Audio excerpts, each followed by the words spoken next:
নমস্কার। আজকে শুরু করছি এই উপন্যাসের চতুর্দশ পর্ব। ডাক্তার চট্টরাজ মোহনবাসী কর্মকারকে ফিটনেস সার্টিফিকেট দিয়েছেন। ভিটামিন ছাড়া তাকে অন্য কোনো ওষুধ খেতে হবে না। সে তার বউ বাচ্চাদের নিয়ে জেফ্রি পয়েন্টের রিফিউজি সেটেলমেন্টে ফিরে যেতে পারে। তবে ভারী কোনো কাজ আপাতত বেশ কিছুদিন বন্ধ, যেমন জঙ্গল কাটাই, চাষবাস ইত্যাদি। শেখরনাথ বললেন, আমরা তাহলে মোহনবাসীদের নিয়ে এই কাল পরশুর মধ্যে চলে যাব। এর ভেতর সেটেলমেন্টের কাজ কতটা এগিয়েছে কে জানে। তিনি সরকারি কর্মচারী নন, সেদিক থেকে কোনো রকম দায়িত্ব তাকে দেওয়াও হয়নি। কিন্তু পূর্ব পাকিস্তানের ছিন্নমূল মানুষদের নতুন বসতি গড়ে তোলার অনেকখানি দায় যেন তারই। বিশ্বজিৎ বললেন, এতদিন যখন আপনারা রইলেন আরও 4টে দিন থেকে যান কাকা। কেন রে? আরে সেদিন বলেছিলাম না, নিরঞ্জন আর বিভাস রিফিউজি আনতে কলকাতায় গেছে। তাদের জাহাজ এর মধ্যেই চলে আসবে। ও হ্যাঁ হ্যাঁ হ্যাঁ, মনে পড়েছে। ঠিক আছে, থেকে যাব। হাতে সময় আছে। পোর্ট ব্লেয়ারের শহরটা সেভাবে দেখা হয়নি বিনয়ের। কালীপদর জিপে দুদিন সারা শহর সে ঘুরে বেড়ালো। একদিন সন্ধেবেলায় বিশ্বজিৎ তাকে বাঙালিদের একমাত্র ক্লাব অতুল স্মৃতি সমিতিতে নিয়ে গেলেন। অনেক উঁচু স্তরের অফিসারদের নাক উঁচু ভারিক্কি একটা ভাব থাকে। নিজেদের চারপাশে দুর্ভেদ্য পাথরের দেওয়াল তুলে এরা দূরত্ব বজায় রাখেন। কিন্তু আন্দামানের এই বিচ্ছিন্ন দ্বীপের অতুল স্মৃতি সমিতিতে ভেদাভেদটা খুব বেশি নয়। বিনয়ের এটাই মনে হলো। ভারী পদমর্যাদার অফিসারদের কেরানি, সুপারভাইজার, বড়বাবু ধরনের কর্মীরা সমীহ করে ঠিকই, তবে ভয়ে কাঁটা হয়ে থাকে না।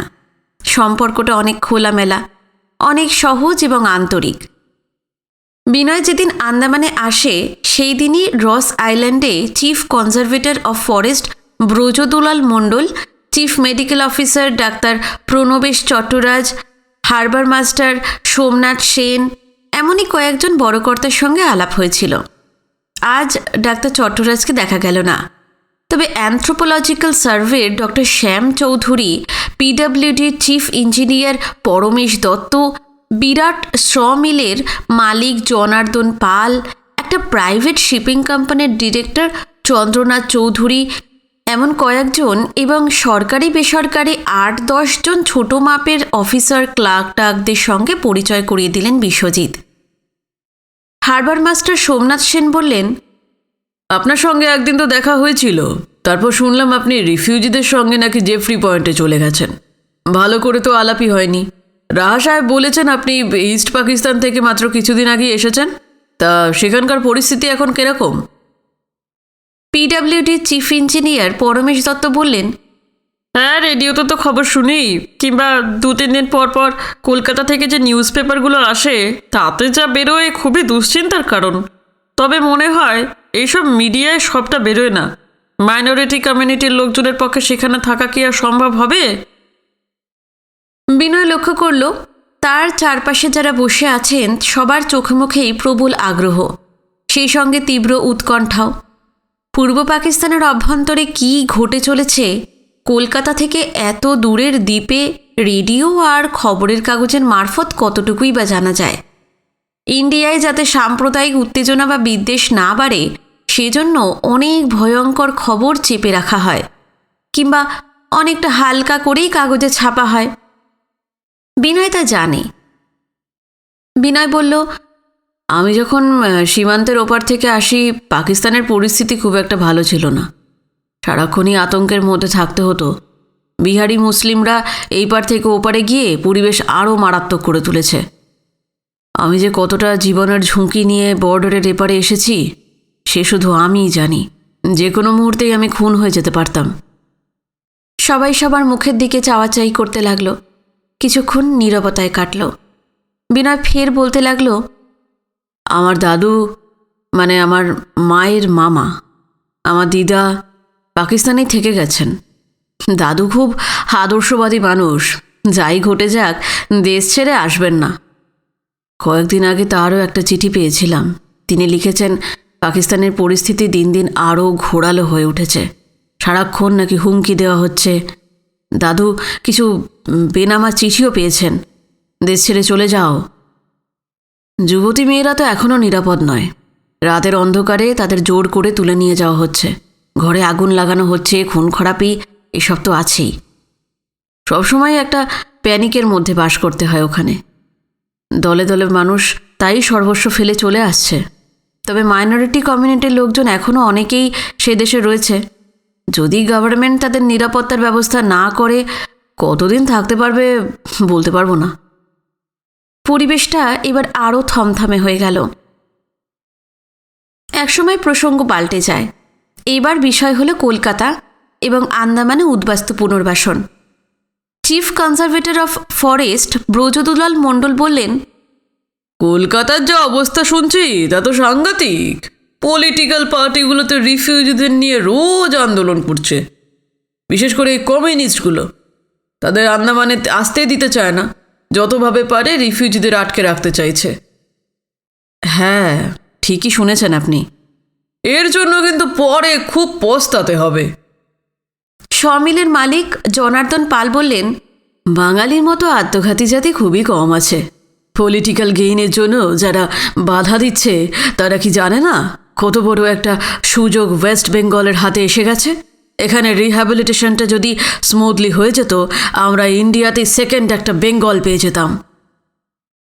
ঠিকই বলেছেন, এই ধরনের পলিটিক্সই আমাদের কিন্তু সর্বনাশ করে দিচ্ছে।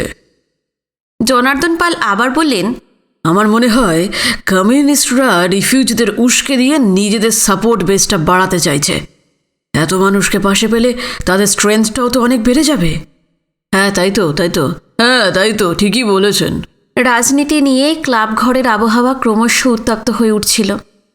অ্যানথ্রোপোলজিক্যাল ডিপার্টমেন্টের ডক্টর শ্যাম চৌধুরী আলোচনার মোড় অন্যদিকে ঘুরিয়ে দিলেন। আচ্ছা, আন্দামানকে আপনারা সবাই সেকেন্ড বেঙ্গল বানাতে চান, আমিও তাই চাই, কিন্তু অন্য একটা দিক ভেবে দেখেছেন কি? সবার চোখ তার ওপর স্থির হলো। Chief conservator of forest Brajadulal মণ্ডল জিজ্ঞেস করলেন, আপনি কোন দিকের কথা বলছেন? সাউথ আর মিডল আন্দামানের ফরেস্ট যেভাবে ধ্বংস করা হচ্ছে, তাতে এই আর্কিপেলাগোর সবচেয়ে বড় দুটো দ্বীপে গাছপালা বলতে কিন্তু কিছুই থাকবে না। তাতে এই দ্বীপপুঞ্জে মারাত্মক এনভায়রনমেন্টাল প্রবলেম দেখা দেবে। ক্রমাগত জঙ্গল এভাবে কেটে ফেললে আর রিফিউজিদের জন্য জমি বের করলে 10-12 বছরে এখানকার পরিবেশের কিন্তু সর্বনাশ অবস্থা হবে। গভর্নমেন্টের এই বিষয়টা বিশেষ করে ভাবা উচিত, নইলে পরে কিন্তু আফসোস করতে হবে। জনার্দন পালকে রীতিমতন উত্তেজিত দেখালো। বললেন, এত সব উদ্বাস্তু রিহ্যাবিলিটেশন তাহলে হবে কি করে? হ্যাঁ, জঙ্গলের চেয়ে মানুষের জীবনের দাম অনেক বেশি, বিশেষ করে যারা ইস্ট পাকিস্তান থেকে সর্বস্ব খুইয়ে এবারে চলে এসেছে। ব্রজদুলাল মণ্ডল মানুষটিও শান্ত ধরনের, কালো রং, ভারী চেহারা, চোখে গোলাকার চশমা। নিরুত্তাপ ঠান্ডা গলায় তিনি বললেন, তাহলে বলছেন গাছপালার কোনো দাম নেই? জঙ্গল কেটে আন্দামানকে যদি মরুভূমি করে ফেলা হয়, যারা এখানে বাস করবে তাদের হাল কি হবে একবার ভেবে দেখেছেন? জনার্দন পালের স্নায়ুগুলো খুব সম্ভব চড়া তারে বাঁধা থাকে। ফের তিনি কণ্ঠস্বর চড়িয়ে কিছু বলতে যাচ্ছিলেন, কিন্তু পিডব্লিউডির চিফ ইঞ্জিনিয়ার তাকে থামিয়ে দিয়ে বললেন, থামুন, আপনি থামুন। মানুষের জন্য গাছপালা বন জঙ্গল কিন্তু খুবই জরুরি। মিস্টার মণ্ডল ঠিকই বলেছেন, নির্বিচারে গাছ কেটে ফেললে আলটিমেটলি কিন্তু মানুষেরই ক্ষতি। জনার্দন পালের মাথায় হয়তো গাছপালার গুরুত্ব কিছুটা ঢুকল। এইবার শান্তভাবেই জিজ্ঞেস করলেন, জঙ্গল ফেলিং না করলে রিহ্যাবিলিটেশন হবে কি করে? গাছপালা, জঙ্গল এইসব যতটা সম্ভব বাঁচিয়েই কাজ করতে হবে, সেই মতো প্ল্যানিং করা দরকার। আমার মনে হয় এটা এখনো পর্যন্ত করা হয়নি, আর এদিকটা এখনই নজর দিতে হবে। অ্যানথ্রোপোলজিক্যাল ডিপার্টমেন্টের ডিরেক্টর ডক্টর শ্যাম চৌধুরী বললেন, আরও একটা সমস্যা এই রিহ্যাবিলিটেশন প্রসেস শুরু হওয়ার সঙ্গেই দেখা দিয়েছে, কিন্তু নিশ্চয়ই সেটা আপনারা লক্ষ্য করেছেন। হারবার মাস্টার সোমনাথ সেন বললেন, এটা কি বলুন তো? শ্যাম চৌধুরী বললেন, ব্যাপারটা ইলাবোরেটলি বলা দরকার। 50-60 বছর আগেও আন্দামানে 13 রকমের ট্রাইব ছিল। 9টা ট্রাইব কিন্তু এর মধ্যেই শেষ হয়ে গেছে, বাকি রয়েছে 4টে। লিটল আন্দামানের সঙ্গে নর্থ আর সাউথ সেন্টিনেল দ্বীপের সেন্টিনালিস, আর সাউথ আর মিডল আন্দামানের জারোয়া, আর আছে গ্রেট আন্দামানিজরা। তাদের সংখ্যা অনলি 75। ট্রাইব হিসেবে পিওর নয়, নানা রক্তের সংমিশ্রণ ঘটে তাদের চেহারাও পাল্টে গেছে অলরেডি। এই 75 জন যে কতদিন টিকে থাকবে কে জানে। সে যাক, ওঙ্গে আর সেন্টিনালিসরা অনেক দূরে থাকে, সেখানে আপাতত গভর্নমেন্টের রিহ্যাবিলিটেশনের কোনো পরিকল্পনা নেই, ওরা বেঁচে গেছে। কিন্তু ভয়ঙ্কর বিপদ হচ্ছে জারোয়াদের। সাউথ আর নর্থ আন্দামানের জঙ্গলে এতকাল নিজেদের মতো করেই থাকতো, কিন্তু রিহ্যাবিলিটেশন প্রজেক্ট শুরু হওয়ার পর থেকে রোজই জঙ্গল কাটা হচ্ছে। জারোয়াদের সীমানা তাতে কিন্তু দ্রুত ছোট হয়ে যাচ্ছে, তারা কিন্তু ক্ষিপ্ত হয়ে উঠছে।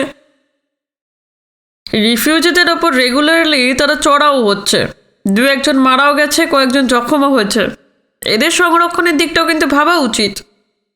বিনয় এতক্ষণ নীরবে শুনে যাচ্ছিল, এবার বলল, হ্যাঁ, কাকা কয়েকদিন আগে চিফ কমিশনারের সঙ্গে দেখা করে এই জারোয়াদের সমস্যার কথা জানিয়ে বলেছিলেন যে রিফিউজিদের মধ্যে অনেকটা এলাকার জঙ্গল কাটার ফলে তাদের চলাফেরার জায়গা কমে যাচ্ছে। এতে এই ট্রাইবের লোকজন ক্রমশ হিংস্র হয়ে উঠছে। শেখরনাথকে যে আন্দামান দ্বীপপুঞ্জের প্রতিটি মানুষ পুরনো কয়েদি, সরকারি আমলা, সাধারণ কর্মী কাকা বলে সেটা সবাই জানে। আগ্রহী ক্লাবঘরের প্রতিটি মেম্বার বিনয়ের দিকে তাকালো। নৃতাত্ত্বিক শ্যাম চৌধুরী জিজ্ঞেস করলেন, চিফ কমিশনার কাকাকে এ ব্যাপারে কোনো রকমের অ্যাসিওরেন্স কি দিয়েছেন? খুব সম্ভব না, জঙ্গল ফিলিং বন্ধ করে দেবেন এমন কথা বলেননি, শুধু নাকি বলেছেন ব্যাপারটা তিনি ভেবে দেখবেন। বিশ্বজিৎ রাহাও বিনয়ের কথায় সায় দিলেন, বললেন, কাকা সেদিন যখন বিনয়বাবুকে বলছিলেন আমিও ওদের সামনে ছিলাম, তিনি চিফ কমিশনারের সঙ্গে দেখা করে এসব জানিয়েছেন। ডক্টর শ্যাম চৌধুরী ডাইনে বায়ে অসহিষ্ণুভাবে মাথা নাড়তে লাগলেন। না, এটা একেবারেই ঠিক হচ্ছে না, কোনোভাবেই এটা মেনে নেওয়া যায় না। জনার্দন পাল জুড়ে জুড়ে হাত ঝাড়ার মতো ভঙ্গি করে বিরক্ত মুখে বলতে লাগলেন, না না না, এইসব কি হচ্ছে? হ্যাঁ, ওই কতগুলো আধন্যাংটা জঙ্গলির জন্য আপনাদের দরদ একেবারে দেখছি উতলে উঠছে। রিফিউজিগুলোর কথা একবার ভাবুন আপনারা। হ্যাঁ, ডক্টর শ্যাম চৌধুরীর মতো নিরীহ শান্ত মানুষও এবার ভীষণ রেগে গেলেন। জনার্দন পালের দিকে আঙুল তুলে গলার স্বর অনেকটা উঁচুতে তুলে বললেন, কাদের জঙ্গলি বলছেন আপনি? হ্যাঁ, they are the sons of the soil, they are. Shyam Chowdhury এমন ক্ষেপে যাবেন হয়তো ভাবতে পারেননি জনার্দন পাল। মিনমিন করে কি যেন বলার চেষ্টা করলেন, কিন্তু ডক্টর শ্যাম চৌধুরী চিৎকার করে উঠে বললেন, shut up, you shut up. বাকি সবাই বুঝিয়ে সুঝিয়ে ডক্টর শ্যাম চৌধুরীকে শান্ত করলেন। যে মেজাজে কথাবার্তা চলছিল তার সুরটা কেটে গেল। হারবার মাস্টার সোমনাথ সেন ঘড়ি দেখে ব্যস্তভাবে বললেন, ওহ, অনেক রাত হয়ে গেছে, 9:18। আজ ওঠা যাক, কাল সকালে কলকাতা থেকে রিফিউজি নিয়ে জাহাজ আসছে, তাদের রিসিভ করতে যেতে হবে, চলুন। সবাই উঠে পড়লেন। সোমনাথ সেন, পরমেশ দত্তরা বিনয়কে বললেন একদিন তাদের বাংলোয় শেখরনাথ, বিশ্বজিৎ এবং বিনয়কে লাঞ্চ বা ডিনার খেতে হবে, তখন প্রচুর গল্প টল্প করা যাবে। বিনয় লক্ষ্য করল 10 জন তাদের নিমন্ত্রণ জানালেন। বিশ্বজিৎ এবং শেখরনাথ আন্দামানেই থাকেন, তাদের যে কোনো দিন খাওয়ানো যায়। আসল উপলক্ষটা বিনয়ই। ভদ্রতা এবং সৌজন্যের কারণে বিশ্বজিৎদেরও আমন্ত্রণ জানানো হয়েছে। 2-1 দিনে তো এতজনের বাড়িতে খাওয়া যায় না। এতগুলো নেমন্তন্ন রাখতে হলে 10 দিন তাকে আরও পোর্ট ব্লেয়ারে থাকতে হবে, সেটা অসম্ভব।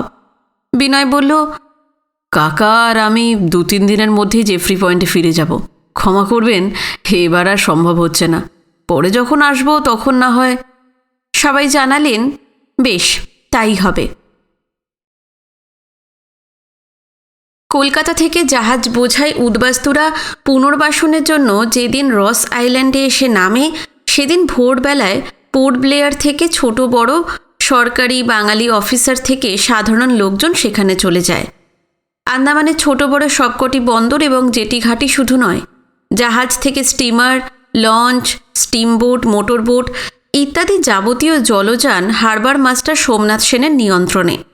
কলকাতা থেকে উদ্বাস্তু এলে পোর্ট ব্লেয়ারের অনেক বাঙালি উদ্বাস্তুদের খাওয়া দেওয়ার জন্য চাল, ডাল, মাছ, সবজি, তেল, মশলা মস্ত মস্ত উনুন, হাঁড়ি, কড়া, রান্নার লোক ইত্যাদি রস আইল্যান্ডে নিয়ে যাওয়ার জন্য দুটো লঞ্চ, 4-5টা মোটর বোটের ব্যবস্থা তিনিই করে দেন। আজ উদ্বাস্তু আসবে, তাই আজও লঞ্চ টঞ্চের বন্দোবস্ত করা হয়েছে। ভোরবেলায় সূর্য সবে উঠতে শুরু করেছে। মালপত্র এবং মানুষজন বোঝাই করে দুটো লঞ্চ সেলুলার জেলের নিচের দিকের জেটি থেকে কোনাকুনি সিসোস্ট্রেস উপসাগর পেরিয়ে রস আইল্যান্ডে জেটিতে পৌঁছে গেল। লঞ্চে শেখরনাথ, বিশ্বজিৎ, সোমনাথ সেন, ডক্টর শ্যামচৌধুরী, ডক্টর চট্টরাজ, ব্রজদুলাল মণ্ডল, জনার্দন পালেদের সঙ্গে বিনয়ও এসেছে। তারা একে একে দ্বীপে নেমে পড়ল। 10-15টি লোক ঝপাঝপ সব লটবহর নামিয়ে ফেলল। চাল ডাল ইত্যাদি জিনিসপত্রের সঙ্গে প্রকাণ্ড প্রকাণ্ড রঙিন ছাতা আর অনেক লোহার ফোল্ডিং চেয়ারও এসেছিল। 4-5টা আর্দালি জাতীয় লোক সেগুলো নামিয়ে ছাতাগুলোর ডাঁটি মাটিতে পুঁতে প্রতিটির তলায় 6-7টা করে চেয়ার পেতে দিল। ছাতার তলায় মস্ত মস্ত অফিসার আর পোর্ট ব্লেয়ারের অন্য সব মান্যগণ্যদের বসার বন্দোবস্ত। কিছুদিন আগে বিনয় যখন উদ্বাস্তুদের সঙ্গে এখানে এসে নামে এই রকম ছাতাটাতা দেখেছিল। অনেক দিনের মতো আজও এই ভোরবেলার গাঢ় কুয়াশায় সমুদ্র এবং দূরের দ্বীপগুলো ঢেকে আছে। সারা রস আইল্যান্ডের এখানে ওখানে ছড়িয়ে ছিটিয়ে রয়েছে বেশ কিছু প্রকাণ্ড প্রকাণ্ড পাথরের চাঁই। তারই কয়েকটার আড়ালে তেরপলের চাঁদোয়া খাটিয়ে সেগুলোর তলায় পুরো দমে রান্নার আয়োজন চলছে। 6টা বিরাট বিরাট উনুন জ্বালিয়ে দেওয়া হয়েছে। পোর্ট ব্লেয়ার থেকে শখানেক মানুষ এসেছেন। তাদের কেউ এত ভোরে ব্রেকফাস্ট সেরে আসার সময় পাননি। এদের জন্য একটা উনুনে লুচি ভাজা হচ্ছে, আর একটা উনুনে লুচির সঙ্গে খাওয়ার জন্য আলুর তরকারি। যেদিন উদ্বাস্তুরা রস আইল্যান্ডে এসে নামে সেদিন harbour master, chief conservator of ফরেস্টের সঙ্গে সামান্য কেরানিরও কোনো তফাৎ থাকে না। সবাই একই খাবার খায়, লুচি তরকারি আর সঙ্গে চা। অন্য 4টে উনুনে বিরাট বিরাট ডেকচি আর কড়াইতে ভাত ডাল বসানো হয়েছে। একটা দল আনাজ কাটছে, আর একটা দল বড় বড় সুরমাই আর লাল ভেটকি কাটছে। 4 জন বাটনা বেটেই চলেছে। কলকাতা থেকে এবার 120টা ডিপি ফ্যামিলি অর্থাৎ উদ্বাস্তু পরিবার আসার কথা। পরিবার পিছু 4 জন ধরলেও কচি কাঁচা মিলিয়ে 500-র কাছাকাছি মানুষ। তার সঙ্গে পোর্ট ব্লেয়ারের শখানেক, প্রায় 600 লোকের জন্য রান্না কি মুখের কথা। লুচি তরকারি হয়ে গেলে এই দুটো উনুনে মাছ আর ভাতের সঙ্গে খাওয়ার জন্য 5 মিশালি তরকারি বসানো হবে। কতবার যে ভাত ডাল মাছ টাছ রাঁধতে হবে তার লেখাজোখা নেই। এ এক এলাহি কাণ্ড। শেখরনাথ বিনয়কে সঙ্গে করে রান্নার জায়গায় চলে এলেন। বললেন, "কি রে রাধানাথ, রিফিউজিদের সঙ্গে কি কি পদ রাঁধা হচ্ছে?" একটা মাঝারি হাইটের টাকমাথা নীরের চেহারা লোক, পরনে খাটো ধুতি আর হাফ শার্ট, গায়ের রং ময়লা, একটা উনুনের পাশ থেকে উঠে দাঁড়িয়ে বলল, "আইগা কাকা, এই তো ভাত, মুসুরির ডাইল, আলু ভাজা, নানা আনাজপাতি দিয়া ব্যানন, মাছের ঝোল, হ্যার লগে দুধ তো আছেই।" বোঝা গেল এই রাধানাথ হেড কুক এবং পূর্ব বাংলার মানুষ। শেখরনাথ এবং রাধানাথ পরস্পরকে চেনেন। হয়তো পূর্ব পাকিস্তান থেকে এই দ্বীপপুঞ্জে এসে রান্নাবান্নার কাজ করছে রাধানাথ। শেখরনাথ বললেন, "দেখিস মাছ আর তরকারিতে যেন বেশি ঝাল টাল দিয়ে বসিস না। রিফিউজিদের ফ্যামিলিগুলোতে তো আবার ছোট ছোট ছেলে মেয়ে নিশ্চয়ই থাকবে। ঝাল দিলে কিন্তু তারা খেতে পারবে না।" হ্যাঁ, খেয়াল আছে আমার কাকা। আইস তো নয়া রিফিউজি আইতে আছে না, বছর 1.5 ধৈরা তাগলে গান আনতে আসি, আপনি নিশ্চিন্ত থাইকেন। রাধানাথ বেশ চালাক চতুর। একবার কিছু বললে সেটা তার মাথায় থেকেই যায়। শেখরনাথ খুশি হলেন, প্রসন্ন মুখে বললেন, আমি নিশ্চিন্ত হলাম। এবার আসল কথাটা বলতো। কি কথা কাকা? জাহাজ কিন্তু 11টায় পৌঁছে যাবার কথা, তো রান্না বান্না হবে তো? এর আগে সাইর ভাই রিফিউজি আইসে আন্দারমান দ্বীপি, হেরা তো পেটে দুনিয়ার খিদা লইয়া জাহাজ থেকে নামে। নাইমা কি কুনোমার ভাইতের লইয়া এক দণ্ড বইয়া থাকতে হইছে? যদি 11টার জায়গায় 10টায় আইয়াও পরে ফেল করুম না। আত্মবিশ্বাস জোরদার করার জন্য একটা ইংরেজি শব্দ পূর্ব বাংলার ডায়ালেক্টের মধ্যে গুঁজে দিল সে। শেখরনাথ মৃদু হাসলেন। কিছুক্ষণ রাধানাথদের সঙ্গে কাটিয়ে শেখরনাথ বিনয়কে বললেন, চলো এবার ওই দিকটায় যাই। যেখানে ছাতাগুলোর তলায় চেয়ার পাতা রয়েছে সেই দিকেই পা বাড়ালেন শেখরনাথ। তার পাশাপাশি হাঁটতে লাগলো বিনয়। শেখরনাথ বলতে লাগলেন, রাধানাথ লোকটা কিন্তু বেশ উদ্যোগী। পূর্ব বাংলার ঢাকা ডিস্ট্রিক্টের মানিকগঞ্জ সাব ডিভিশনে ওর বাড়ি ছিল। দাঙ্গার বছর মানে 46-এ ওদের ওই অঞ্চলে নাকি বহু মানুষ খুন হয়। আতঙ্কে রাধানাথরা তখন কলকাতায় পালিয়ে আসে। স্বাধীনতা দেশভাগের তখনও তো 1 বছর বাকি। সেই অর্থে কিন্তু ওরা রিফিউজি নয়। দেশে রাধানাথের একটা ছোট্ট ভাতের হোটেল ছিল।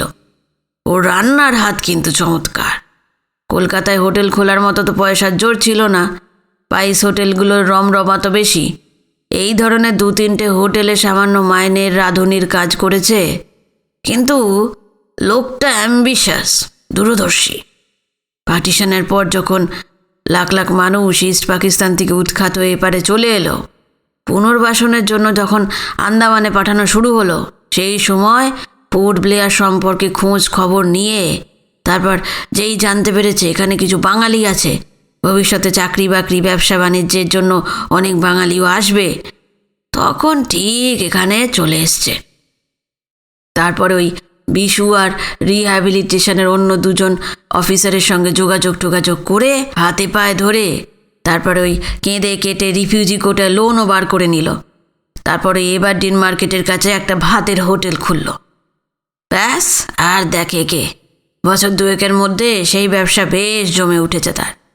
বাঙালিদের খুব পেট্রোনেজ পায় সে। একসময় বেলা বাড়লে কুয়াশার স্তরগুলো ছিন্ন ভিন্ন করে রোদ উঠে এলো। এখন চারিদিক ঝকঝকে পরিষ্কার। চোখের সামনে প্রতিদিনের সেই পরিচিত দৃশ্য। 8:30টায় রাধানাথ তার টিমের 4জন ছেলেকে সঙ্গে নিয়ে শালপাতার থালায় সবাইকে লুচি তরকারি আর চা দিয়ে গেল। সকালের জলখাবার শেষ হতে হতে 9:30 বেজে গেল। তারপর বেশিক্ষণ অপেক্ষা করতে হলো না। 11টায় SS মহারাজা জাহাজে রস আইল্যান্ডে পৌঁছবার কথা। তার অনেক আগেই অনেক দূরে দুপাশে 2 দ্বীপের মাঝখান দিয়ে একটা চলমান বিন্দু দেখা গেল। ছোট বিন্দুটা ক্রমশ বড় হতে হতে 10,000 টনের বিশাল জলযান হয়ে রস আইল্যান্ডের জেটিতে এসে ভিড়ল। কিছুদিন আগেই এই SS অর্থাৎ স্টিমশিপ মহারাজাতেই বিনয় নেমে এসেছিল। জাহাজ ভিড়তেই তুমুল হইচই শুরু হয়ে গেল। পোর্ট ব্লেয়ার থেকে যারা এসেছেন রাধানাথের টিম ছাড়া বাকি সবাই জেটির কাছে গিয়ে দাঁড়ালেন। বিনয়ও তাদের সঙ্গে আছে। ওদিকে জাহাজের উঁচু ডেকের ধারে ক্যাপ্টেন ছাড়াও অন্য সব কর্মীকে দেখা যাচ্ছে। তাদের মধ্যে বিভাস নিরঞ্জনও রয়েছে। খালাসিরা হাঁকডাক করে ওপর থেকে কাঠের সিঁড়ি নামিয়ে দিল জেটিতে। বিভাসরা জাহাজের খোল থেকে রিফিউজিদের তাড়া দিয়ে দিয়ে তুলে এনে সিঁড়ি দিয়ে একে একে সবাইকে নামিয়ে আনলো। নামেন হগলে, নামেন নামেন হগলে, নামেন। বিনয়ের মনে পড়ল আগেরবারও এইভাবেই বিভাসরা উদ্বাস্তুদের নামিয়েছিল। সোমনাথ সেন, বিশ্বজিৎ রাহা, ব্রজদুলাল মণ্ডলরা, বিশেষ করে শেখরনাথ প্রতিটি উদ্বাস্তুর পিঠে হাত রেখে সদয় গলায় বলতে লাগলেন, ভয়ের কিছু নেই। এই তো, চলো চলো, এগিয়ে চলো সবাই, আমরা আছি তোমাদের সঙ্গে। কিচ্ছু ভয় করবে না, আমরা এত বাঙালি তোমাদেরকে নিতে এসেছি, কিচ্ছু ভয় করবে না, চলো এগিয়ে চলো। আরও কয়েকজন মানুষ তাদের কথায় সায় দিলেন। ব্রজদুলাল মণ্ডল শেখরনাথের পরিচয় দিয়ে বললেন, এই যে দেখো, উনি একজন মস্ত মানুষ, ইংরেজ আমলের বিপ্লবী, দেশের স্বাধীনতার জন্য অনেক লড়াই করেছেন। ইংরেজদের হাতে ধরা পড়ে কালাপানি সাজা নিয়ে আন্দামানে পাঠানো হয়েছিল 27-28 বছর আগে। তিনি আর দেশে ফিরে যাননি, এখানেই থেকে গেছেন, যেখানে তোমাদের জমি জমা দিয়ে বসতি গড়ে তোলা হচ্ছে। সব সময় এনাকে তোমরা সাথে পাবে। উদ্বাস্তুরা শেখরনাথের ব্যাপারটা কতটা বুঝতে পারল বোঝা গেল না। তবে এতজন গণ্যমান্য বিশিষ্ট মানুষের আশ্বাসে তারা বেশ ভরসাই পেল।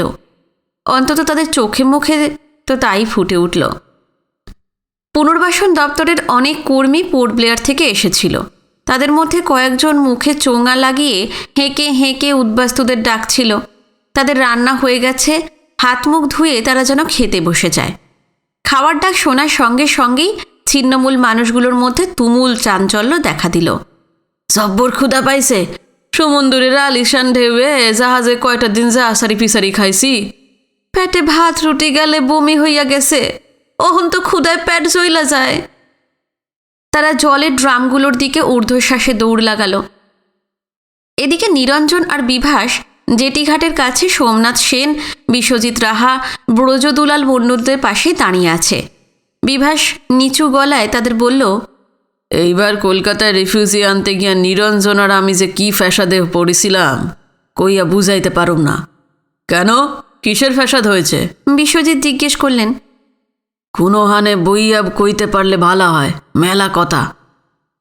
মস্ত মস্ত ছাতার তলায় 10-12টা করে ফোল্ডিং চেয়ার আর টেবিল পাতা রয়েছে। বিশ্বজিৎ ওই দিকেই হাত বাড়িয়ে বললেন, চলো ওখানে বসা যাক। কিন্তু একটা মাত্র ছাতার নিচে এতজন নামে দামে বিশিষ্ট মানুষের পক্ষে বসা তো সম্ভব নয়। ক্ষিপ্র হাতে বিভাসরা অন্য ছাতাগুলো থেকেও বেশ কয়েকটা চেয়ার নিয়ে চলে এলো। সবাই বসে পড়ল, কিন্তু ওরা দাঁড়িয়ে রইল। বিভিন্ন ডিপার্টমেন্টের এই সব হর্তাকর্তাদের অনেক নিচের স্তরের কর্মী তারা, কি করে বসে? সোমনাথ সেন হো হো করে হেসে বললেন, আরে বসো বসো, এটা তোর অফিস টফিস নয়, কাছে বসলে আমাদের সম্মান হানি হবে না। বিভাস আর নিরঞ্জন সসংকোচে বসল। বিনয় আগে গিয়েই বিশ্বজিতের পাশে বসে পড়েছিল। ওদিকে উদ্বাস্তুদের নামিয়ে দিয়ে সিঁড়ি টিড়ি তুলে এসএস মহারাজা সেলুলার জেলের পাশ দিয়ে ঘুরে চ্যাথাম জেটিতে যাওয়ার তোড়জোড় করছে। কিছুদিন আগে বিনয় যখন আন্দামানে এলো, এই জাহাজটাকে এইভাবেই যেতে দেখেছিল। বিশ্বজিৎ নিরঞ্জনদের দিকে তাকিয়েছিলেন, বললেন, এবার বলো তো কি হয়েছে? নিরঞ্জন বলল, এইবার 120টা ডিপি ফ্যামিলি আননের কথা ছিল, কিন্তু কোটা পূরণ করতে পারি নাই। কেন কেন কি হয়েছে? পার্টির লোকেরা ঝামেলা পাকাইছে। তো সে তো যতবার আন্দামানের রিফিউজিদের আনা হয় ততবারই এটা হয়, এটা তো নতুন কিছু নয়। কিন্তু নিরঞ্জন যা বলল তা এই রকম। অন্যবার পার্টির লোকেরা রিলিফ ক্যাম্পগুলোতে আর শিয়ালদা স্টেশনে গিয়ে উদ্বাস্তুদের তাতায়। কোনো মতেই তারা যেন আন্দামানে না যায়, পুনর্বাসন পশ্চিমবঙ্গেই দিতে হবে। খিদিরপুর ডকে রিফিউজি আনার পর জাহাজ টাহাজ দেখে ভয়ে মাঝে মাঝে 2-4টে ফ্যামিলি রাতারাতি পালিয়ে গেছে। কিন্তু এবার খিদিরপুর ডকের দিকে কয়েকটা লরিতে 120টা ফ্যামিলি নিয়েই রওনা হয়েছিল নিরঞ্জনরা। একদল পুলিশ তাদের পাহারা দিয়ে আনছিল, কিন্তু রাস্তায় পার্টির লোকেরা তাদের আটকে দেয় যে উদ্বাস্তুদের পশ্চিমবঙ্গের বাইরে নিয়ে যাওয়া চলবে না, এই রাজ্যেই তাদের পুনর্বাসন দিতেই হবে। পুলিশ লাঠি চালায়, পার্টির লোকেদের হটিয়ে দিলেও 30টা ডিপি ফ্যামিলিকে শেষ পর্যন্ত তারা ছিনিয়ে নিয়ে গিয়েছিল। বছরখানেক ধরে তারা আন্দামানে উদ্বাস্তু আনছে, কিন্তু এমন ঘটনা আগে কখনো ঘটেনি। যাই হোক, আন্দামানে জাহাজ ছাড়বে পরদিন ভোরে। তখন নিরঞ্জন আর বিভাসের হাতে এমন সময় ছিল না যাতে ত্রাণ শিবির কি শিয়ালদা স্টেশনের চত্বর থেকে 30টা ফ্যামিলি জোগাড় করে এনে কোটা পূরণ করতে পারে। নিরঞ্জনের বয়ান শেষ হওয়ার পর ছাতার তলায় পরিবেশটা থমথমে হয়ে গেল। সবাই চুপচাপ। সমিলের মালিক জনার্দন পাল বললেন, 30টা উদ্বাস্তু ফ্যামিলি না আনা মানে 530-এ 150 একর জমি বাঙালিদের হাতছাড়া হয়ে যাবে। 50 একর অর্থাৎ 450 বিঘা। এতটা জমি কি সোজা কথা? হ্যাঁ, এখানে একটা ষড়যন্ত্র চলছে, এমনটা শোনা যাচ্ছে। তো রিক্লেম করা জমি গভর্নমেন্ট ফেলে রাখবে না, ওই মোপলারা তো পা বাড়িয়ে আছে। কিছুদিন ওয়েট করার পর তাদের এনে এখানে বসিয়ে দেবে। বিভাস বলল, গভর্নমেন্ট হেইটা পারবো না। আগের বারে কি হয়েছিল আপনারা ভুলে গেছেন? পকেট থেকে একটা ভাঁজ করা কাগজ বের করে ফেলল। জাহাজে আইতে আইতেই আমি একখান লিস্টই বানাইয়া ফেলাইছি। ডক্টর শ্যাম চৌধুরী জিজ্ঞেস করলেন, কিসের লিস্টি? যে 90টা ফ্যামিলি এইবার আইছে, হেগো মধ্যে 15টা অবিয়াত বয়সের পোলা আর 15টা অবিয়াত মাইয়া আছে। এগো আলাদা কোনো ফ্যামিলি নাই। আগেরবারের মতো এই রসদ্বীপেই হেগো বিয়া দিয়া সেপারেট ফ্যামিলি বানাইয়া কোটার পুরাটা না হইলেও আধা আধি পূরণ কইরা ফেলান যাইব। পকেট থেকে বিভাস যে কাগজটা বের করেছিল সেটার ভাঁজ খুলে বিভাস বলতে লাগলো, অবিয়াত পোলা মাইয়া গো নামগুলা নেবার শুনাই। বংশীপাড়া মানে গৌর পাল, নিতাই পাল, এইরকম 15 জন। আর মাইয়ারা হইল তারামণি, দুর্গামণি, হরিমতি, পদ্ম, টগরী, ময়না, কাজল, সাগরী, এইরকম আর কি। তা গেলবারে তো 6টা বিয়ার সারতে ঘণ্টাখানেক লাগছিল, এইবার সময় একটু বেশি লাগবো। রিফিউজিকে খাওন দাওন হোক, আমরাও খাইয়া লই। বিকালের মধ্যে বিয়াগুলান সাইরা ফেলাইমু। সন্ধ্যার আগে আগে যখন পোর্ট ব্লেয়ারে যাও রওনা হমু, পুরাটা হইব না, কিন্তু অনেকখানি হইব। কিন্তু লিস্ট তো তুমি তৈরি করেছো, এই রাস্তায় মনে হয় সমস্যার সলিউশন আর হবে না। আস্তে আস্তে মাথা নাড়লেন বিশ্বজিৎ। বিভাস হতভম্ব, কেন হইব না কেন? বিয়ে দিয়ে ফ্যামিলি বাড়াবার চাতুরিটা চিফ কমিশনার ধরে ফেলেছেন। ব্যাপারটা ভীষণ রিস্কি হয়ে যাবে।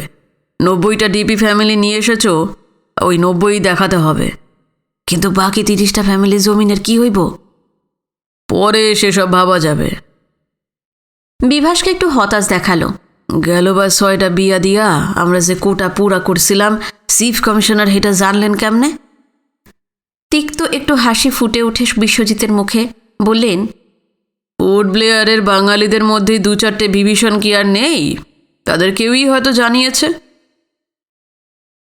শুধু উদ্বাস্তুদেরই নয়, পোর্ট ব্লেয়ার থেকে যারা তাদের এই দ্বীপে স্বাগত জানাতে এসেছেন তাদের সবার খাওয়া হয়ে গেছে।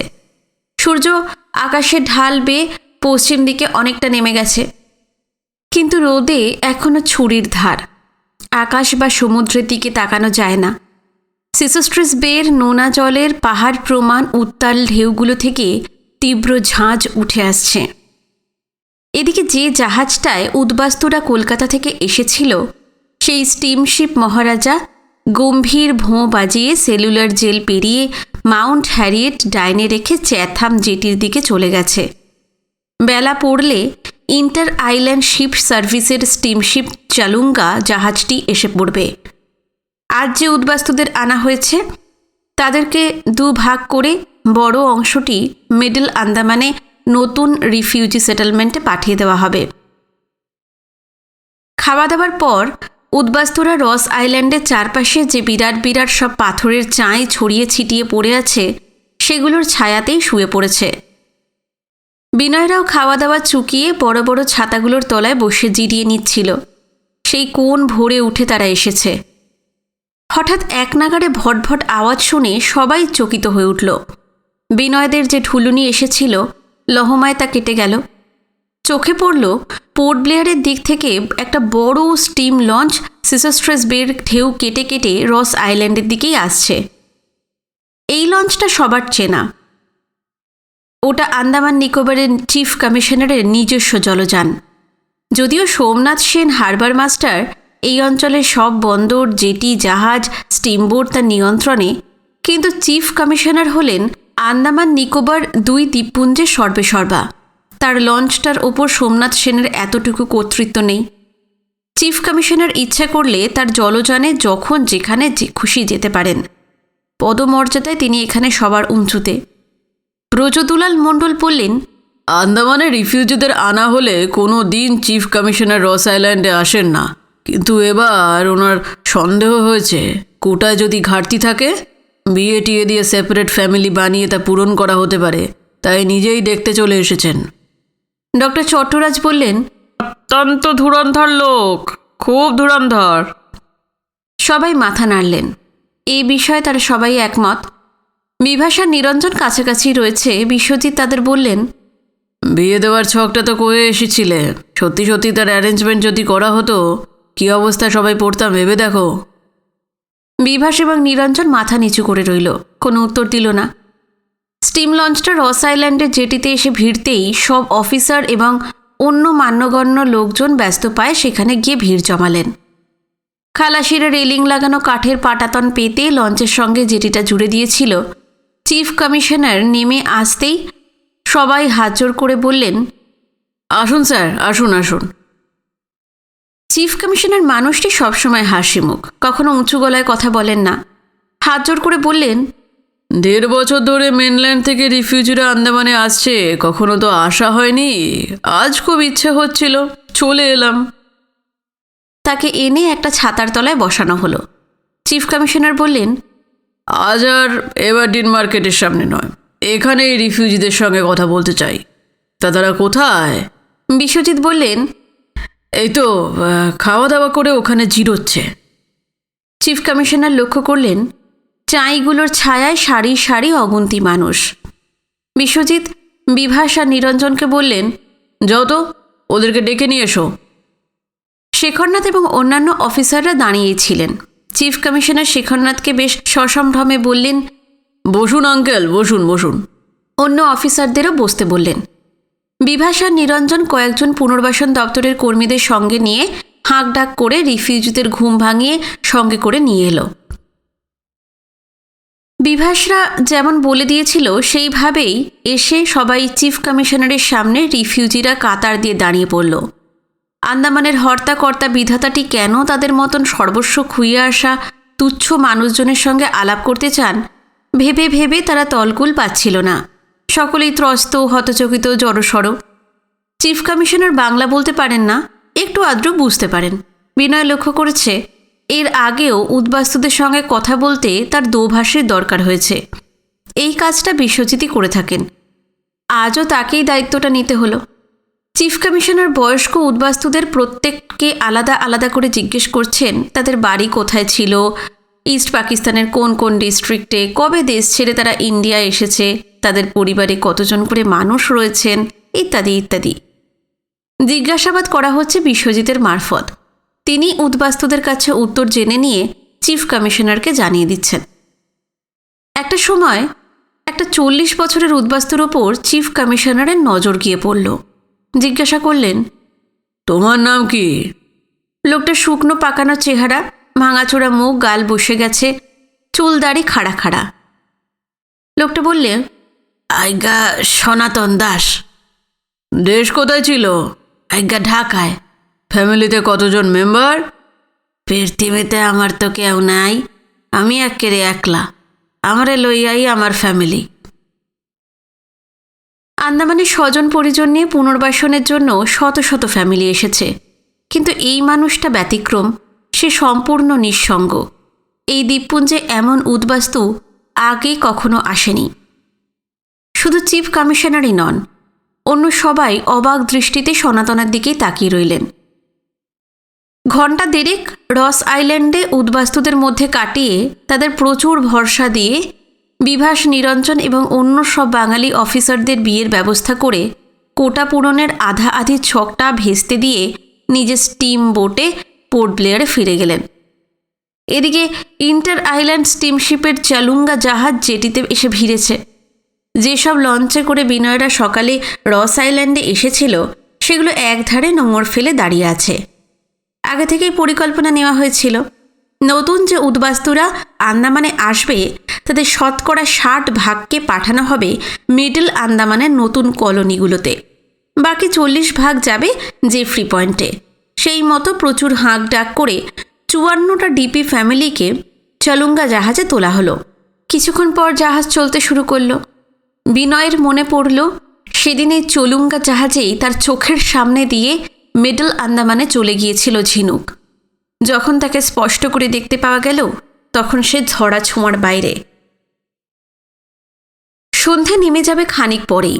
তেজি উগ্র রোদের চিহ্নমাত্র কোথাও নেই। সমস্ত চরাচর এখন থেকেই ঝাপসা হতে শুরু করেছে। যে লঞ্চ কটা দাঁড় করানো রয়েছে তাতে একেবারে 100-2 লোককে পোর্ট ব্লেয়ারে নিয়ে যাওয়া সম্ভব নয়। উদ্বাস্তুদের নিয়ে বারদুই সিসোস্ট্রেস বে পারাপার করতে হলো জলযানগুলোকে। তাদের সঙ্গে গেছে নিরঞ্জন, বিভাস এবং পুনর্বাসন দপ্তরের কর্মীরা। বাকি সবাইকে নিয়ে লঞ্চ কটা যখন ওপারে গেল, কুয়াশা আর অন্ধকারে ছেয়ে যাচ্ছে চারিদিক। রিহ্যাবিলিটেশন ডিপার্টমেন্টের যে 3টে বড় বড় বিল্ডিং আছে এভারডিন মার্কেটের ঠিক পিছন দিকটায়, সেখানে আজকের নতুন উদ্বাস্তুদের পাঠিয়ে দেওয়া হলো। ওখান থেকেই তাদের জেফ্রি পয়েন্টে পাঠানো হবে। শেষবার লঞ্চগুলো এসে বাকি সবাইকে তুলে নিয়ে পোর্ট ব্লেয়ারে পৌঁছে দিল। কলকাতা থেকে নতুন উদ্বাস্তু আসার জন্যই একটা দিন বিশ্বজিৎ শেখরনাথকে পোর্ট ব্লেয়ারে আটকে রেখেছিলেন। তারা এসে গেছে, আর মোহনবাসী এখন সম্পূর্ণ সুস্থ, তাই শহরে আর থাকার দরকার নেই। পরদিন ভোরে শেখরনাথ মোহনবাসী এবং তার বউ ছেলে মেয়েদের নিয়ে রওনা হলেন। তাদের সঙ্গে বিনয় আর ফটোগ্রাফার নকুল বিশ্বাসও গেল। পোর্ট ব্লেয়ার থেকে 40 মাইল দূরে আন্দামানের গভীর অরণ্য নির্মূল করে জেফ্রি পয়েন্টে যে উপনিবেশ বসানো হচ্ছে সেখানকার একটা ফটো এখনো পর্যন্ত নতুন ভারত অফিসে পাঠানো সম্ভব হয়নি। ওদিকে কলকাতা থেকে চিফ রিপোর্টার প্রসাদ লাহিড়ী তার প্রতিটা চিঠিতেই ফটোর জন্য তাগাদা দিচ্ছিলেন। নকুল বিশ্বাস সাদিপুরের প্রচুর ছবি তুলেছে, এইবার জেফ্রি পয়েন্ট কলোনির ছবি তুলবে। রিপোর্টের সঙ্গে ছবি ছাপা হলে তা পাঠকের কাছে অনেক বেশি বিশ্বাসযোগ্য হয়ে ওঠে। কালীপদ জিপে করে সবাইকে চ্যাথাম জেটিতে পৌঁছে দিল। সেখান থেকে লঞ্চে খাড়ি পেরিয়ে ওধারের জেটির গায়ে একটা ট্রাক দাঁড়িয়ে থাকবে। বিশ্বজিৎই সেটার ব্যবস্থা করে দিয়েছেন। ট্রাকটা শেখরনাথদের জেফ্রি পয়েন্টে পৌঁছে দেবে। লঞ্চ থেকে নেমে সবাই যখন ট্রাকে উঠল তখন অন্ধকার আর কুয়াশা পুরোপুরি কাটেনি। দুধারে হাজার বছরের অরণ্য, তার মধ্যে দিয়ে পাহাড়ি রাস্তা চড়াই উতরাই এবং অগুন্তি বাঁক ঘুরে ঘুরে এগিয়ে গেছে। সেই রাস্তা ধরে পাক খেতে খেতে ট্রাকটা যখন জেফ্রি পয়েন্টে সেটেলমেন্টে পৌঁছল দুপুর পেরিয়ে গেছে। এলাকাটার দুপাশে উঁচু উঁচু পাহাড়, সেই সব পাহাড়ের গায়ে এবং মাথায় প্রাচীন সব বনস্পতি, প্যাডক, দিদু, চুগলুম ইত্যাদি। সেগুলোকে আষ্টে পৃষ্ঠে জড়িয়ে আছে মোটা মোটা বুনো বেত আর নাম না জানা কত রকমের লতা। এখন পড়ন্ত বেলা। পুরনো উদ্বাস্তুরা যথারীতি জমিতে ঝোপ জঙ্গল কাটছিল। সমস্ত এলাকা জুড়েই তুমুল ব্যস্ততা। হঠাৎ ট্রাক থেকে শেখরনাথদের সঙ্গে মোহনবাসীদের নামতে দেখে উদ্বাস্তুরা তাদের দা কুড়ুল ফেলে শোরগোল করতে করতে ছুটে এলো। এই সেটেলমেন্টে সিএ অর্থাৎ কলোনাইজেশন অ্যাসিস্ট্যান্ট পরিতোষ বণিক, চেনম্যান ধনপত, পুনর্বাসন দপ্তরের বাঙালি এবং বর্মী কর্মীরাও চলে এসেছে। সুস্থ মোহনবাসীকে দেখে উদ্বাস্তুরা যেমন খুশি তেমনই উত্তেজিত। একজন বলল, মোহনবাসী ভাই, জমের মুখ থিকা তুমি ফির আইলা, কি আনন্দ যে হইতে আছে, কইয়া বুঝাইতে পারুম না। তোমার 1,00,000 বছর পরমায়ু হোক মোহন ভাই। এইভাবেই সবাই কথা বলছে। মোহনবাসী শেখরনাথকে দেখিয়ে বলল, বাইসাসে গেছি এই বড় কর্তার লইগা, উনি মানুষ না গো, ভগবান। জেফ্রি পয়েন্টের উদ্বাস্তুরা শেখরনাথকে কেউ বড় কর্তা বলে, কেউ আবার কাকা বলে। কে একজন বলল, আইজ আর কাম কাজ করুম না, মোহনবাসী ভাইয়ের কাছে পুট বিলাস লইয়া যাওনের পর কি কি হইল, আর ডাক্তারবাবুরা কেমনে হারে বাঁচাইল, বেবাক বৃত্তান্ত হুনুম। পরিতোষ বণিক শেখরনাথের পাশেই দাঁড়িয়েছিল, নিচু গলায় জিজ্ঞেস করল, আপনারা তো হেই ভুরে বার হইয়া আইসেন, দুপারে খাওন তো হয় নাই। শেখরনাথ উত্তর দিকে তাকিয়েছিলেন। অন্যমনস্কর মতো বললেন, পাহাড় আর জঙ্গলের ভেতর দিয়ে এসেছি তো, ভাত আর কোথায় পাবো? তা তোমাদের হাঁড়িতে আমাদের কজনের মতো কিছু আছে? না, আর নাই। অহনি রান্ধনি গো আখা ধরাইয়া ভাত চাপাইয়া দিতে কই। বলেই সে দৌড়ে চলে গেল। শেখরনাথ বিনয় আর নকুলকে বললেন, চলো তো আমার সঙ্গে, একবার এদিকে এসো তো। বিনয় আর নকুল কেউ প্রশ্ন করল না, তার পিছু পিছু এগিয়ে চলল। শেখরনাথ সোজা উত্তর দিকে হাঁটতে শুরু করলেন। খানিকটা যাওয়ার পর শেখরনাথ বিনয়কে বললেন, একটা ব্যাপার কি তোমার চোখে পড়েছে বিনয়? অবশ্যই পড়েছিল। বিনয়রা যে কদিন পোর্ট ব্লেয়ারে ছিল তার মধ্যে উত্তর দিকে বহুদূর পর্যন্ত জঙ্গল কেটে জমি বের করা হয়েছে। আগের সীমানা থেকে প্রায় 1/2 মাইল জুড়ে একটা বড় গাছও নেই। মাটি থেকে 2-3 হাতের মতন রেখে ওপরের গুঁড়ি এবং গাছপালা কেটে নিয়ে যাওয়া হয়েছে। জঙ্গলের ভেতর দিয়ে যে কাল্পনিক পেরিমিটার রোড এতদিন ছিল, জঙ্গল কাটার পর সেটা উত্তর দিকে আরও অনেক দূর পিছিয়ে গেছে। এই পেরিমিটার রোড ধরে 50-60 গজ পরপর উঁচু উঁচু বাঁশের টং, ওগুলোতে বসে বুশ পুলিশ রাত দিন 24 ঘন্টা পাহারা দিচ্ছে। পেরিমিটার রোডের কাছাকাছি চলে এসেছিলেন শেখরনাথ আর বিনয়। শেখরনাথ বললেন, রিহ্যাবিলিটেশন ডিপার্টমেন্টের বড় বড় অফিসার, এমনকি চিফ কমিশনারের কাছেও আর্জি জানিয়েছিলাম যে উত্তর দিকের জঙ্গল যা কাটা হয়েছে আর যেন না কাটা হয়। পূর্ব দিকে জারোয়া নেই, ওখানকার ফরেস্ট বরং কাটা হোক, কিন্তু কেউ আমার কথা শুনল না। এর ফলে জারোয়াদের এরিয়াটা তো অনেক ছোট হয়ে গেল।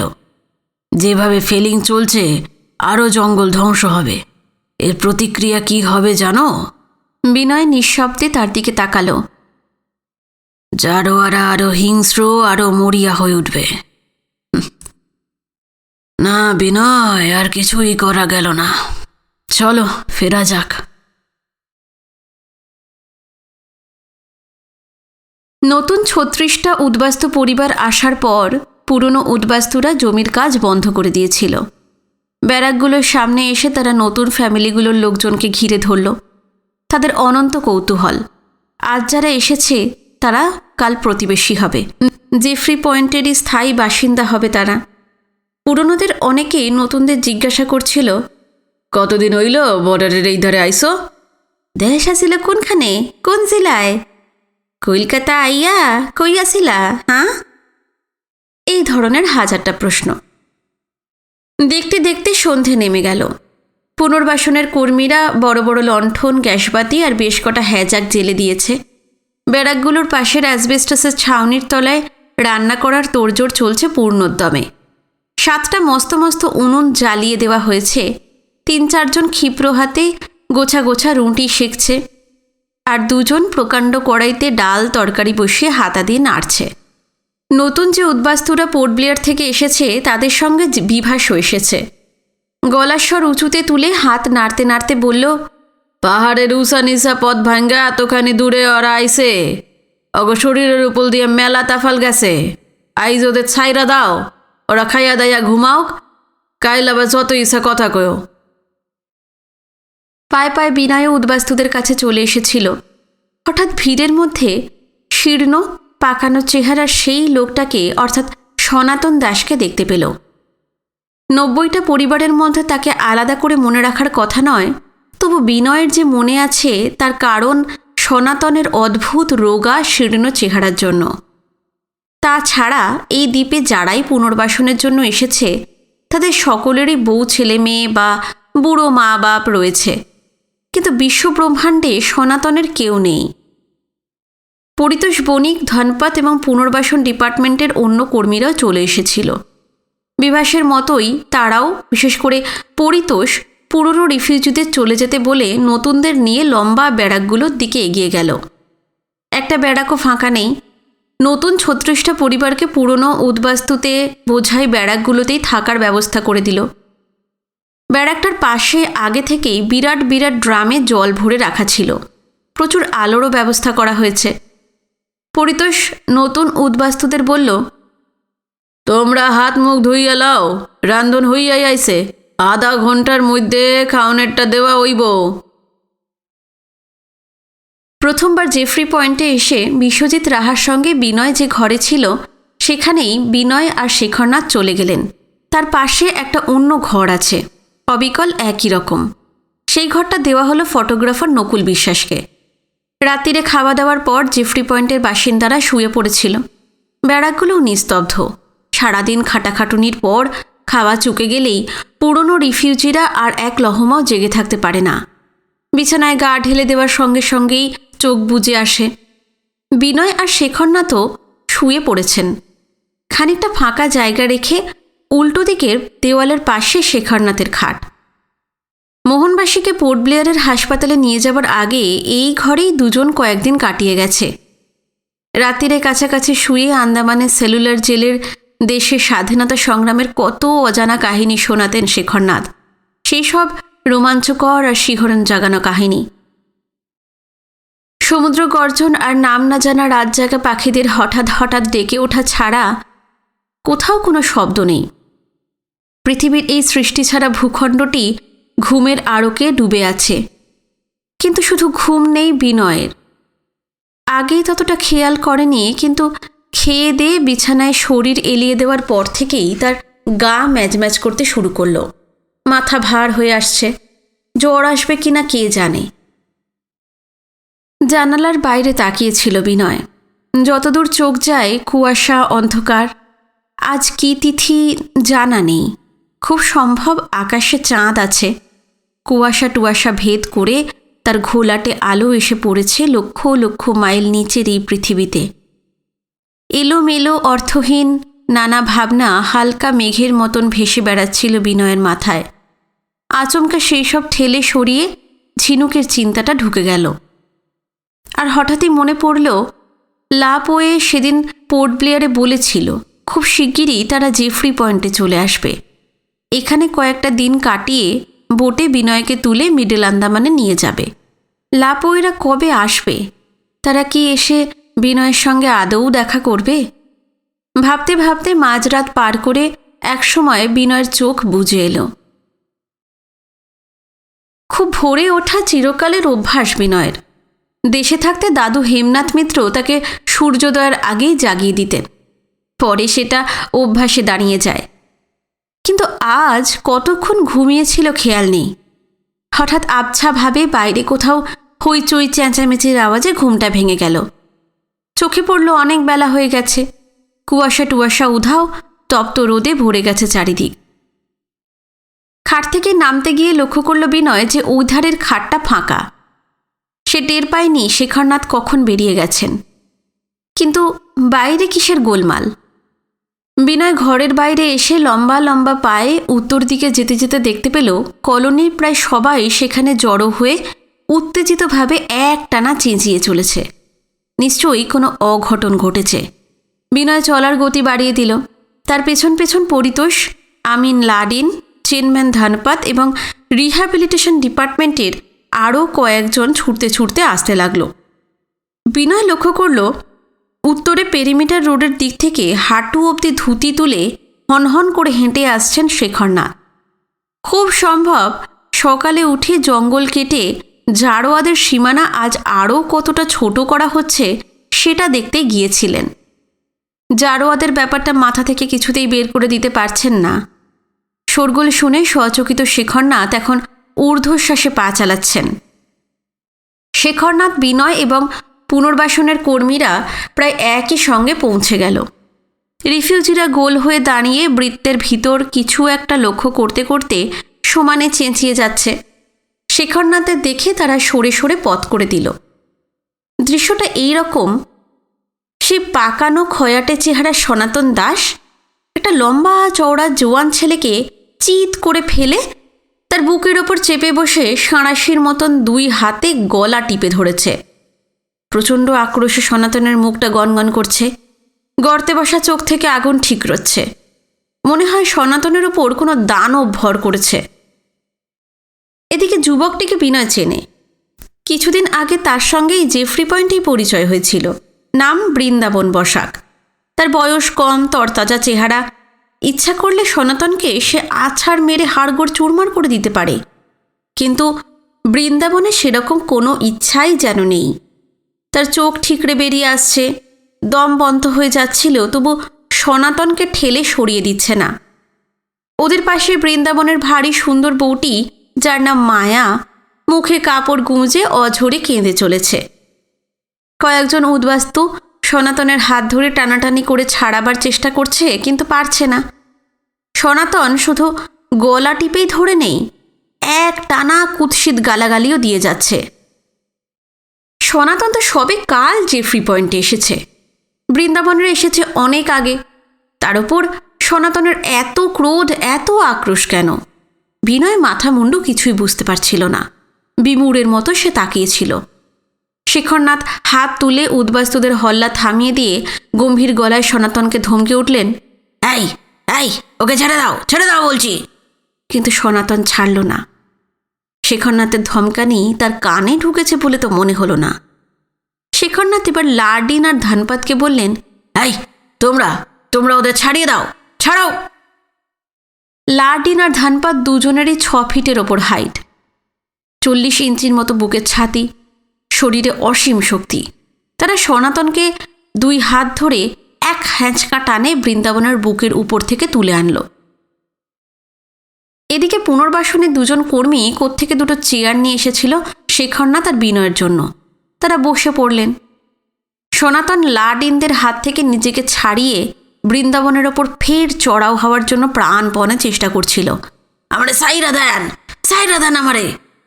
ছেড়ো না ওকে, ধরে রাখো তোমরা, শেখরনাথ বললেন। সনাতনকে জিজ্ঞেস করলেন, কি হয়েছে কি? তুমি ওর গলা টিপে ধরেছ কেন? ওই খানকির পুত আমার বউরে ভাগাইয়া লইয়া আন্ধার মানে পলাইয়া আইছে। হইছে মাগি, মুহে কাপড় গুইছে কানতে আছে ও আমার বউ। ও মাগি, বিভূষার থেকেও খারাপ কর্তা। শেখরনাথ এবার হক চকিয়ে গেলেন। বিনয় এবং অন্য সবাই হতভম্ব। এমন একটি সুন্দরী আধা বয়সী মেয়ে সনাতনের মতো গাল ভাঙা খাড়া খাড়া চুলের স্ত্রী হতে পারে, এটা ভাবাই যায় না। শেখরনাথ তার গাম্ভীর্য বজায় রেখে সনাতনকে বললেন, মুখ থেকে যদি একটাও নোংরা কথা বের করো, যদি না শোনো, লাডিনরা তোমার ছাল চামড়া কিন্তু তুলে ফেলবে। কর্তা, সাথে কি আর মূতিকা গালি বাইর হয়? হাওয়ার কি সর্বনাশটা ওই শয়তান করছে, একবার ভাইবা দেখেন। শেখরনাথ এবার বৃন্দাবনকে জিজ্ঞেস করলেন, সনাতন যা বলছে তা কি ঠিক? সনাতনের হাত থেকে মুক্তি পেয়ে বৃন্দাবন উঠে বসেছিল। জোরে জোরে কিছুক্ষণ শ্বাস টেনে স্বাভাবিক হয়ে উঠতে শুরু করেছে। সে অপরাধীর মতো মুখ নামিয়ে রইল। শেখরনাথ তীক্ষ্ণ চোখে তাকে লক্ষ্য করছিলেন। মায়াকে দেখিয়ে ফের জিজ্ঞেস করলেন, এই মেয়েটি কি সত্যি তোমার বিয়ে করা বউ? বৃন্দাবনের মাথা আরও নুয়ে পড়ল। মায়া এক নাগাড়ে কেঁদেই যাচ্ছিল, আর কান্নার তোড় হঠাৎ কয়েক গুণ বেড়ে গেল। শেখরনাথ কড়া গলায় বৃন্দাবনকে বললেন, চুপ করে থাকলে চলবে না, যা বললাম তার উত্তর দাও। আসল ব্যাপারটা কি? সনাতন জ্বলন্ত চোখে বৃন্দাবনের দিকে তাকিয়ে আছে। সে বলল, ওর কইল যায় কি সাচা কথা কহনের সাহস আছে কর্তা? আমি আপনারে কই কর্তা। আচ্ছা বলো। সনাতন শুরু করল। তাদের আদি বাড়ি ছিল ফরিদপুরে। দেশভাগের পর পাকিস্তানে থাকা গেল না। সংসারে তার স্ত্রী মায়া এবং সে ছাড়া অন্য কেউ নেই।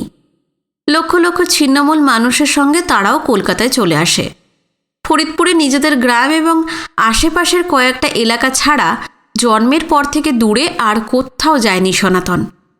কলকাতার মতন বিশাল শহরে এসে একেবারে দিশেহারা হয়ে পড়েছিল।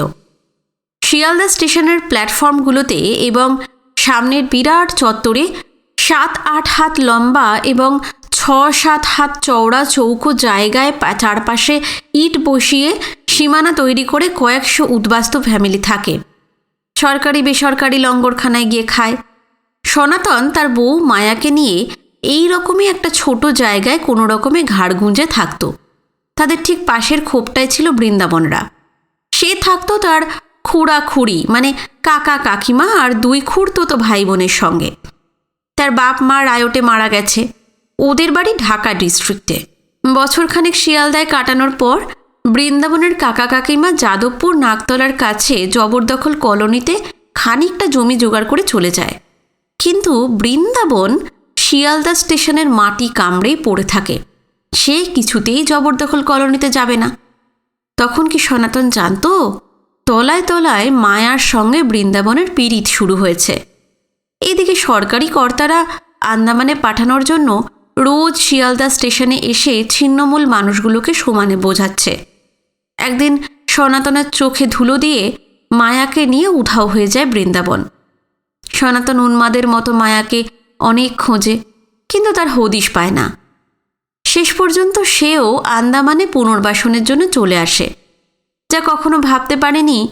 কিন্তু জেফ্রি পয়েন্টে এসে সেই সন্ধানই সনাতন পেল। সনাতন বলতে লাগলো, কাইল সন্ধ্যায় আমরা এইখানে আইছি। আইজ সকালে ঘুম থেকে উঠা শাশু খাইয়া ভাবলাম নয়া জাগা খান কেমন একটু ঘুইরা দেহি।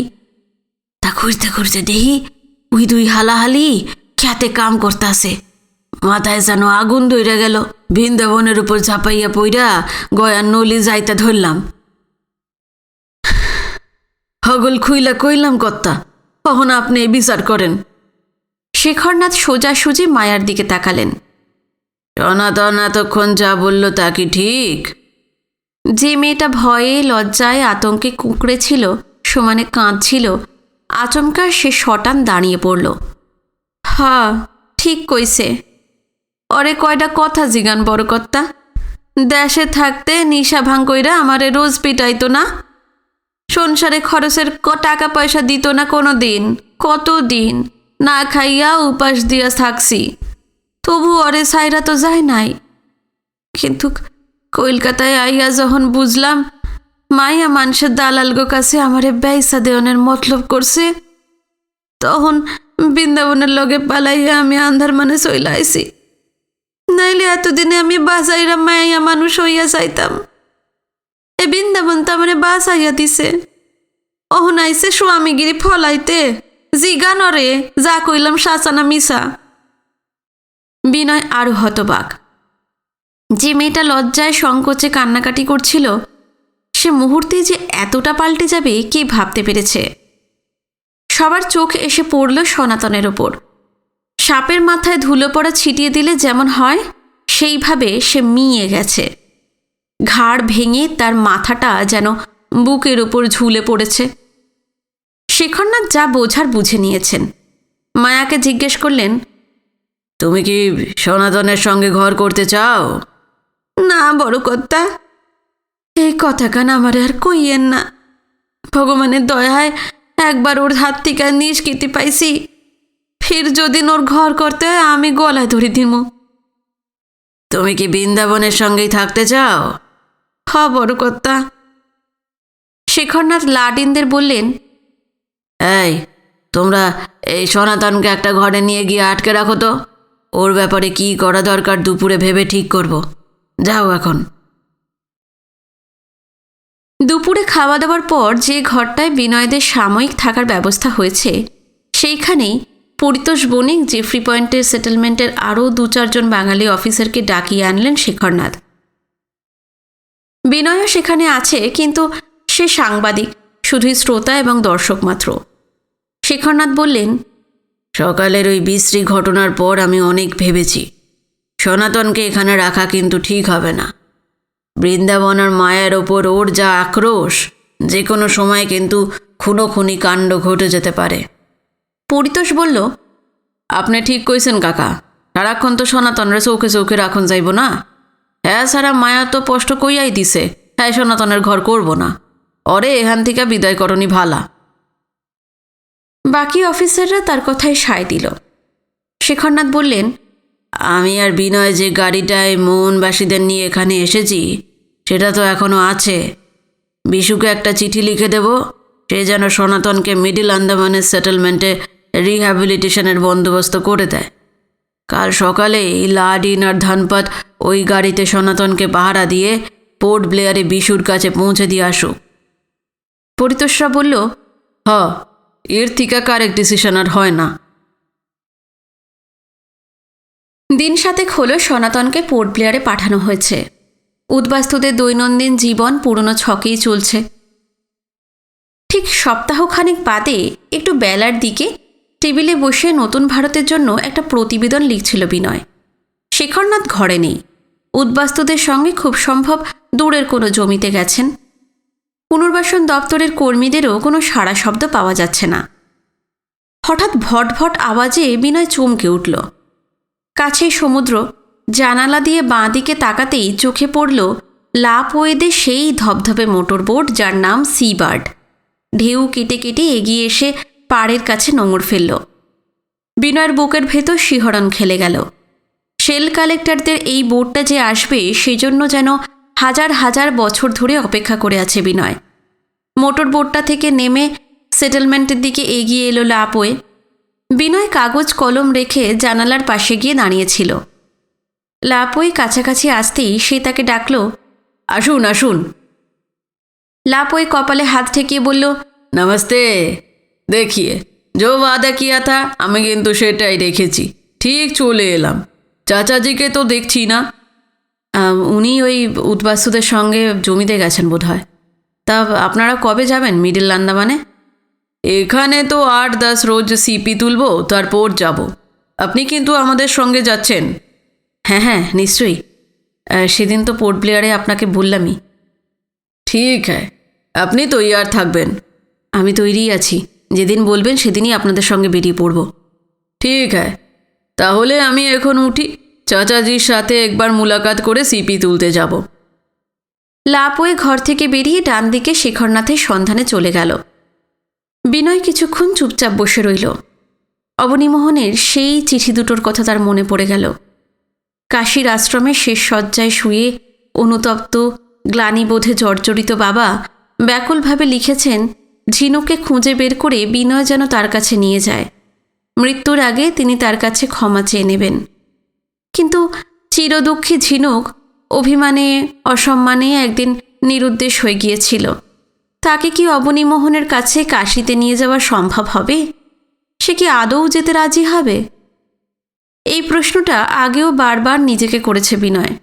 যথেষ্ট সংশয় আছে তার। তবু বাবার চিঠিটা নিয়ে লাপওয়েদের মোটর বোটে 60 মাইল সমুদ্র পাড়ি দিয়ে মিডল আন্দামানের সেটেলমেন্টে তাকে ঝিনুকের কাছে যেতেই হবে। এই প্রতিজ্ঞাটি মনে মনে কতবার যে সে করেছে। আজকের পর্ব এখানেই শেষ করলাম। আজকের পর্ব ভালো লাগলে অবশ্যই জানাবেন। নতুন পর্ব নিয়ে শিগগিরই ফিরে আসছি। নমস্কার, সবাই খুব ভালো থাকবেন।